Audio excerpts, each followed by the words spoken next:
Fala galera, Márcio Machado do Confere Só falando aqui e hoje eu vou trazer para vocês 5 bandas que seguiram após a morte de seus integrantes. Antes de continuar, não deixe de se inscrever aí no canal e segue a gente lá no Instagram, o @conferesó_HM. Todos os dias eu trago para vocês notícias, eu trago resenhas, aniversários e muito mais do mundo do heavy metal e rock, então não deixa de passar lá. A gente também tá nas outras redes sociais, é só seguir pelo arroba que você encontra a gente lá. Todo mundo sabe que seguir carreira sem um integrante é muito difícil, em alguns casos é praticamente impossível disso acontecer. Já foram alguns casos e hoje eu vou trazer 5 deles para vocês que repercutiram bastante aí quando foram anunciados. Recentemente a gente teve o Pantera anunciando que iria voltar após tantos anos do fim da banda. A gente sabe que os dois irmãos, Vinnie Paul e Dimebag Darrell, foram os criadores do grupo lá nos anos 80 ainda. Dimebag Darrell acabou morrendo em 2004, quando foi baleado no palco por alguém que se dizia seu fã. Na época ele já tocava com Damage Plan, também na companhia do irmão, e o Pantera já havia se desfeito alguns anos antes, por desentendimentos de seus membros. A reunião parecia praticamente impossível, pois em 2018 Vinnie Paul também faleceu. Mas agora, no meio de 2022, fomos pegos de surpresas com o anúncio oficial de que um retorno da banda aconteceria, agora com Zakk Wylde na guitarra e Charlie Benante na bateria. Alguns fãs não gostaram da ideia, se opuseram à ideia de um retorno sem os seus principais membros, porém a reunião vai acontecer, inclusive com boatos de que seu primeiro show será no Brasil no Notefest em 2022. Outra banda que parecia improvável de acontecer um retorno era o Death. Chuck Schuldiner, uma das figuras mais emblemáticas do heavy metal contemporâneo, morreu no começo dos anos 2000, vítima de um câncer no cérebro. Até então, a banda havia se silenciado, pois seu líder não estava mais entre nós. Porém, alguns anos atrás, membros remanescentes do grupo, como Steve DiGiorgio do baixo e Gene Hoglan da bateria, trouxeram um tributo ao Death, chamado Death to Us. O grupo não se propôs a reencarnar o Death, tendo uma nova versão dele, mas sim fazer um tributo ao seu líder.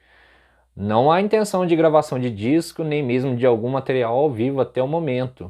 Porém, alguns shows selecionados ainda acontecem em ocasiões esporádicas.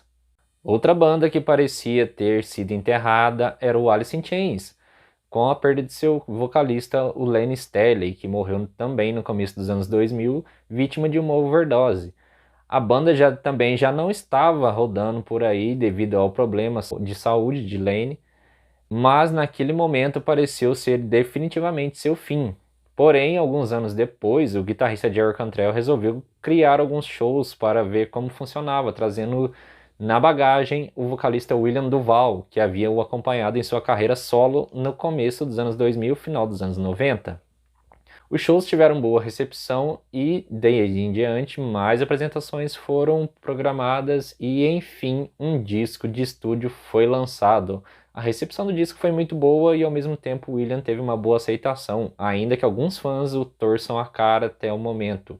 Já são 3 discos com um novo vocalista e a formação parece estar consolidada. Mas diz aí o que você acha da nova formação do Alice in Chains. Comenta aí pra gente saber. Outra banda que seguiu sem o seu membro fundador foi os contemporâneos do Avenged Sevenfold. Em 2009, o baterista The Heavy, James Sullivan, foi encontrado morto num quarto de hotel. Aquele parecia ser o fim precoce da banda, que estava em seu auge com o seu disco homônimo. Porém, algum tempo depois, a banda disse que estaria gravando um novo disco que foi escrito pelo próprio The Heavy e deixado inacabado. Para seu lugar foi chamado Mike Portnoy, o ex-Dream Theater, na época ainda junto da banda para as gravações do álbum. O baterista acabou saindo em turnê com o mesmo e se tornou quase que um membro fixo do grupo, chegando ao fim da turnê com a banda optando por não seguir com ele na carreira, já tendo em seu lugar Ilen Alehai, que foi o novo baterista da nova formação com um novo disco. Posteriormente ao fim da turnê do respectivo álbum, ele também foi demitido da banda, vindo em seu lugar Brooks Wackerman, que já havia tocado com o Korn, Bad Religion e outras bandas. Até o momento, o baterista ainda continua a formação do grupo, já tendo lançado um disco com a banda e estando preparando um próximo. Diz aí, o que você acha do Brooks? E por fim, a gente traz um nome bastante emblemático para a cena do rock. Estamos falando do Queen. Substituir Freddie Mercury não é algo fácil, todo mundo sabe disso, até mesmo a própria banda. Tanto que ao trazer Adam Lambert para assumir os vocais do grupo, eles fizeram uma separação disso, colocando o nome da banda mais o nome do cantor, como se fosse uma participação especial. O fato é que ele já está há um bom tempo substituindo Fred, encarando o público, encarando a responsabilidade de estar assumindo esse posto e parece ter dado certo até o momento, pois os shows continuam lotando estádios por onde passam, tendo sido atração em festivais grandes como o próprio Rock in Rio e em festividades como o último aniversário da Rainha Elizabeth.